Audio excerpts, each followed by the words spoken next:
تعالوا النهارده بقى ما اقول لكم ازاي تعملوا احلى رغوه كابتشينو بكميه وفيره وتعملوها كمان في دقايق، وازاي تعملوا منها ايس كوفي اكتر مشروب منعش ويفوقكم في الجو ده، وازاي كمان تخزنوها وتقعد معاكم فتره كبيره علشان تعملوا كوبايه كده منعشه في دقيقه واحده بس. وانا هعمل معاكم كميه تكفيكم لشهر تقريبا. هنحتاج كوبايه من النسكافيه او اي قهوه سريعه الذوبان. القهوه سريعه الذوبان دي مختلفه عن القهوه العربي. القهوه العربي ما تعملش معانا الوصفه دي. احنا هنحتاج القهوه اللي هي سريعه الذوبان، اللي هي بتتذوب في ميه سخنه كده وما بتغليش على النار ولا حاجه. وانا بقول لكم اللي هي زي النسكافيه او اي حاجه شبهها، مش لازم نفس النوع ده. كوبايه من السكر، سكر عادي جدا. بناخد معيار نفس المعيار في كل حاجه، يعني كوبايه قهوه، كوبايه سكر، وكوبايه من الميه، ميه عاديه جدا من الحنفيه، لا هي ساقعه متلجة ولا هي سخنة. بندوب القهوة الأول في المية كده، نتأكد بس إن الحبيبات فكت ودابت كده. وهنا هنستخدم المضرب الكهربائي أو الخلاط أو حتى الكبة.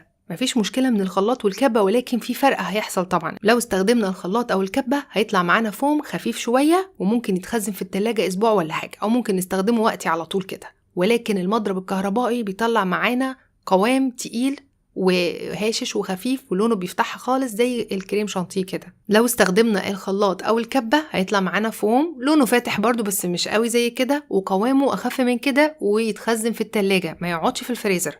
ولكن المضرب بيطلع معانا فوم تقيل ونقدر ان احنا نخزنه في الفريزر لمدة بقى اسبوعين 3 شهر شهرين، مفيش مشكلة، يقعد معانا زي ما احنا محتاجين. الكمية دي تقعد تقريبا شهر. أهم حاجة إن إحنا بنضرب بالمضرب الكهربائي وناخد وقتنا، يعني مدة الضرب تتراوح ما بين 10 ل 12 دقيقة تقريبا. طولوا بالكم شوية واضربوا لحد لما يجمد كده ويمسك نفسه. كل ما تصبروا كل ما يطلع أحلى والنتيجة تبقى أحلى كمان في الآخر. فاللي ما عندهمش مضرب كهربائي يقدروا يستخدموا الخلاط أو الكبة، مفيش أي مشكلة. أنا عملتها قبل كده على فكرة في الكبة. إحنا عاوزين الكريمة تبقى متماسكة زي ما انتوا شايفين كده. بصوا المنقار اللي نازل من المضرب ما بينزلش ولا يقع لتحت. شايفين لونها جميل ازاي؟ تجنن، تحسوا انها ممكن تتاكل كده بقى، تحط عليها اي حاجه وتتاكل عادي. تقدروا بقى تخزنوها ما دام وصلت للمرحله دي، تقدروا ان انتوا تخزنوها وتقعد معاكم في الفريزر لشهور عادي جدا. حطيتها في علبه كده من علب التلاجة، اظبطها بس واسويها كده واغطيها واسيبها في الفريزر، واوريكم كمان شكلها بعد ما تجمد، يعني تاني يوم بيبقى شكلها عامل ازاي. طبعا بتاخدوا منها معلقه واحده ولا حاجه، الكميه اللي تحبوها، وهي اوريدي عليها سكر فمش محتاجين ان احنا نزود سكر. على فكره سكرها معتدل جدا، ممكن كمان حد يكون بيحب السكر زياده يزود كمان.